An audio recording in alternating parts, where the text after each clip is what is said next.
देखो पीपीटी दिख रही है स्क्रीन पे?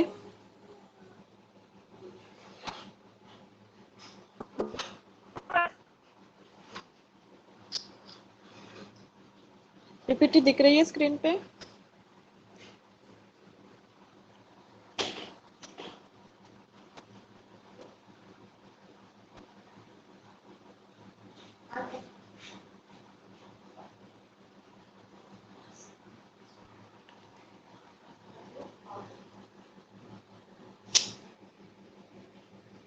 मुझे बताओ पीपीटी दिख रही है क्या?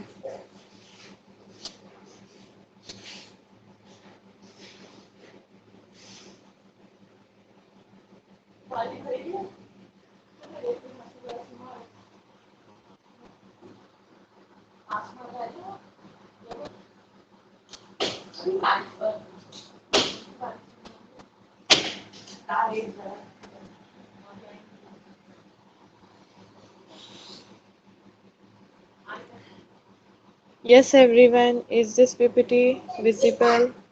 मुझे आवाज नहीं आ रही तुम लोगों की। वाया चैट मुझे बताओ कि पीपीटी दिख रही है या नहीं।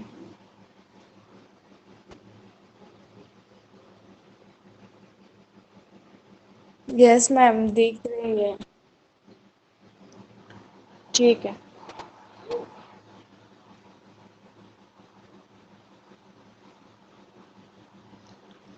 ओके देखो, लास्ट प्रीवियस लेक्चर्स में हमने देखे थे टेबल्स इन एचटीएमएल। एचटीएमएल में किस तरह से या किस फॉर्म में टेबल्स बनाए जाते हैं जिससे हम लोग रोज फॉर्म कर सकते हैं एंड कॉलम्स फॉर्म करके उसमें डेटा प्लेस करते हैं। ठीक है, तो हमने टेबल टैग देखे थे, उसके अलावा टेबल टैग के अंदर यूज होने वाला हेडिंग के लिए टीएच टैग देखे, उसके बाद टेबल रो क्रिएट करने के लिए टीआर टैग देखे, और फिर वो रोज में टेबल का डेटा डिस्प्ले करने के लिए टीडी टैग देखे। राइट, तो ये चार चीजें इंपॉर्टेंटली हमने टेबल के फॉर्मेट में देखे कि किस तरह से टेबल बनाए जाते हैं। Now the next syllabus topic is images on web page.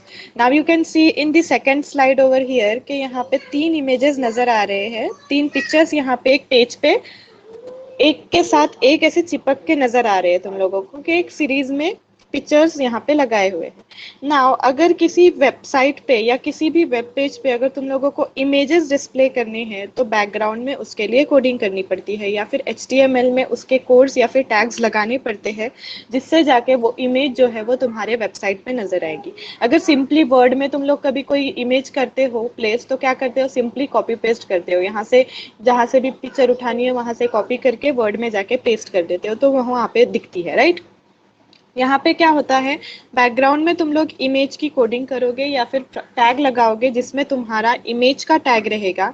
उसके बाद इमेज का पाथ देना रहता है कि वो इमेज कहाँ पे स्टोर्ड है, कहाँ से तुम लोग डाल रहे हो। उसके बाद जो भी नाम वाम जो भी तुम लोगों को देना रहता है वो चीज़ हम लोग करते हैं। उसके बाद जाके वो इमेज जो है वो तुम्हारे वेबसाइट पे या फिर वेब पेज पे नजर आती है, जैसे यहाँ पे ये 3 पिक्चर्स नजर आ रहे हैं सेकंड स्लाइड में। ठीक है, तो देखो इमेजेस ऑन वेब पेज।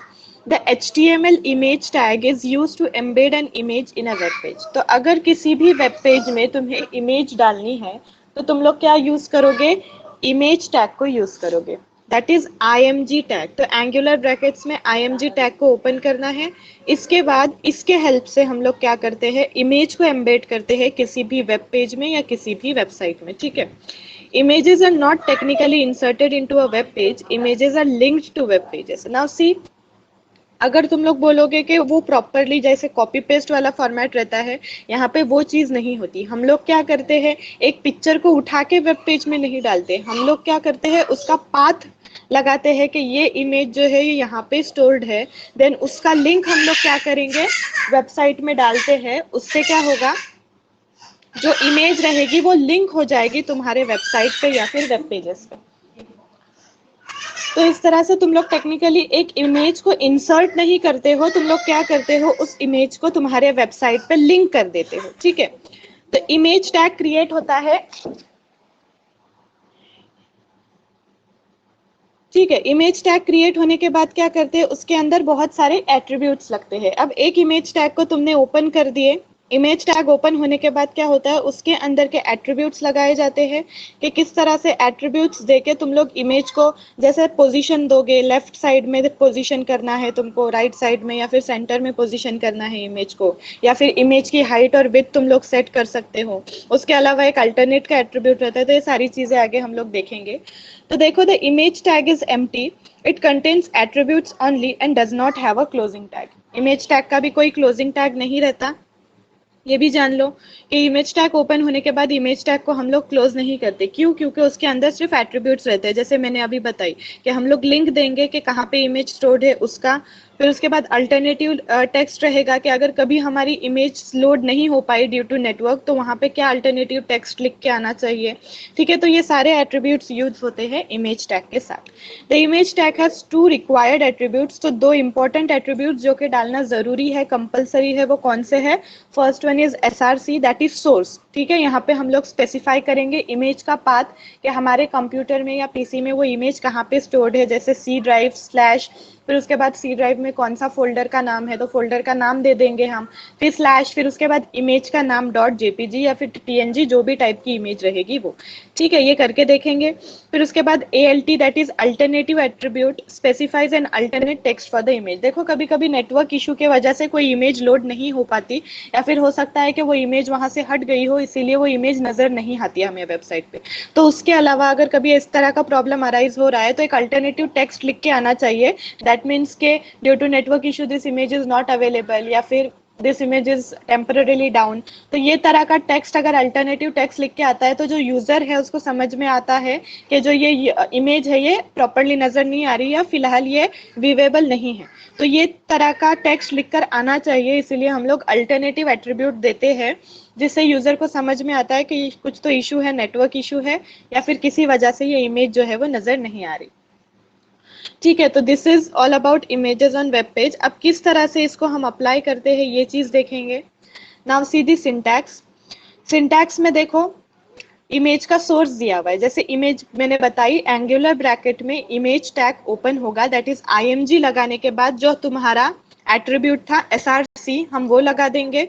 ठीक है, दो इंपॉर्टेंट एट्रीब्यूट्स देखे हमने, SRC एंड उसके अलावा ALT, दैट इज अल्टरनेटिव। ठीक है, तो सोर्स वाला attribute that is SRC is equals to double inverted में देखो URL दिया हुआ है।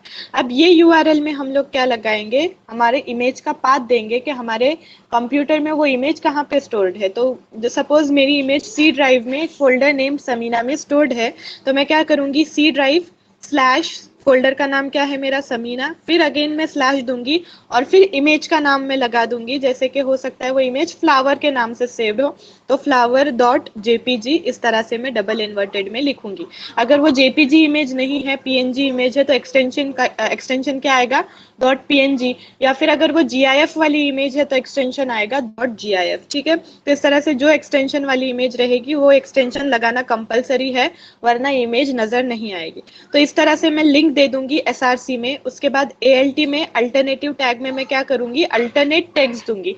जैसे मैं यहाँ पे अगर लिख दूंगी this image is temporarily down, तो अगर किसी वजह से मेरी इमेज कभी लोड नहीं हो पाई, तो वो टेक्स्ट क्या लिख कर आएगा, this image is temporarily down. ठीक है, तो इस तरह से अल्टरनेट टेक्स्ट भी हम लोग लगा सकते हैं इमेज टैग में। ठीक है, तो देखो एक्चुअल एग्जाम्पल नीचे दिया हुआ है, इमेज टैग ओपन हुआ, सोर्स लगा दिए उन्होंने, डायरेक्टली इमेज की इमेज का नाम दे दिए है इमेज अंडरस्कोर जो भी नाम है चनिया डॉट जेपीजी उन्होंने डाले हैं यहाँ पे।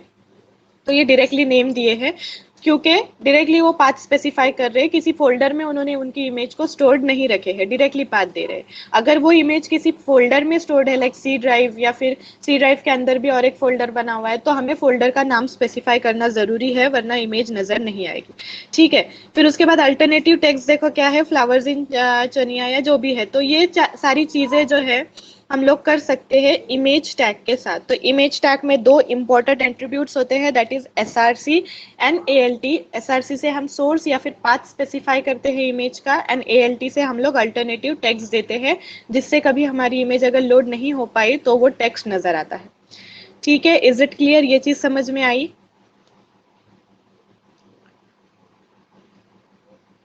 Yes ma'am. ठीक है, now next topic is image formats. Now what are image formats? देखो, इमेज फॉर्मेट्स वो होते हैं, जैसे मैंने अब बताई, जेपीजी इमेज होती है, पीएनजी इमेज होती है, तो अलग अलग तरह के फॉर्मेट्स होते हैं इमेज के भी। See, choosing the right file format to save your images is in vital of importance. There are 3 image formats in constant use on the net. तो अगर तुम लोग तुम्हारे वेबसाइट पे या वेब पेज पे अगर कोई इमेज लगा रहे हो, तो वो नॉर्मली 3 फॉर्मेट में दिखती है, ठीक है? That is your JPG format, your PNG format and your GIF format. Just hold on a second.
आवाज आ रही है मेरी?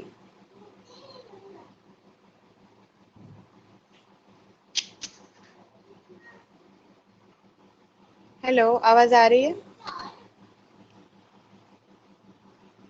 हाँ आती है।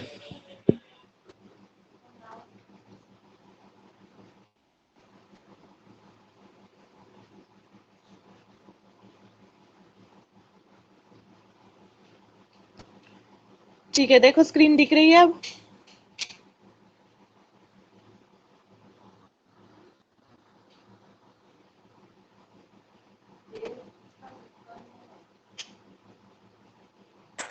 No ma'am. दिखेगी, वेट। आप दिख रही है। हाँ ठीक है, तो जैसे मैंने बताई कि 3 इमेज फॉर्मेट रहेंगे तुम्हारे, PNG, JPG and GIF format, ठीक है?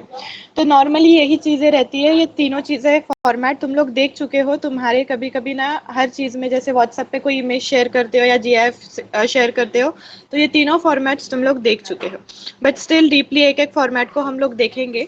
सी, first is GIF, that is graphics interchange format. GIF का फुल फॉर्म क्या होता है? Graphics interchange format. Now, what is graphics interchange format? Computer serves 8-bit GIF format has long been the most popular on the internet, mainly because of its small size. It is deal for small navigational icons and simple diagrams and illustrations where accuracy is required, or graphics with large blocks of a single color. देखो, GIF एक बहुत ही छोटे size का image होता है जिसमें normally 8 bit format use होता है। जैसे ये 8 बिट तुम लोग को अगर मैं बताऊँ तो 1 बाइट, और फिर 1 बाइट से बनते बनते 8 बिट्स पे जाता है। ये सारी चीज़ें कंप्यूटर ऑर्गेनाइजेशन में देख चुके हो, बिट बाइट्स, ठीक है। तो 8 बिट्स को मिला के एक जीआईएफ बनता है। तो ये 8 बिट फॉर्मेट में रहता है, ठीक है। तो ये सबसे स्मॉलर फॉर्मेट है तुम्हारे इमेज का। और ये स्मॉलर होने के बावजूद इसमें तुम लोग ग्राफिक्स एम्बेड कर सकते हो, अगर ग्राफिक्स सिंगल कलर में है। जैसे कभी कभी तुम लोग व्हाट्सएप पे जीआईएफ शेयर करते हो, ठीक है, या फिर कभी कभी कोई आइकॉन्स होते हैं जो मूव करते हैं, राइट। कभी कोई स्माइली रहता है जो मूव करता है, जो इमेज के फॉर्मेट में होता है, स्टिल्स की मूवमेंट होती है। या फिर कभी कोई ऐसी इमेज रहती है जिसमें एक ही कलर में पिक्चराइज चीजें रहती है, या फिर आइकॉन्स या फिर सिम्बॉल्स रहते हैं जिनमें मूवमेंट रहता है या फिर ग्राफिक्स रहता है। तो इस तरह के इमेज को हम लोग क्या बोलते हैं, जीआईएफ इमेज बोलते हैं, जिससे हम लोग इलस्ट्रेशन या फिर ग्राफिक्स को क्रिएट कर सकते हैं, ठीक है। उसके बाद देखो, the format is lossless, meaning it does not get blurry और मेसी।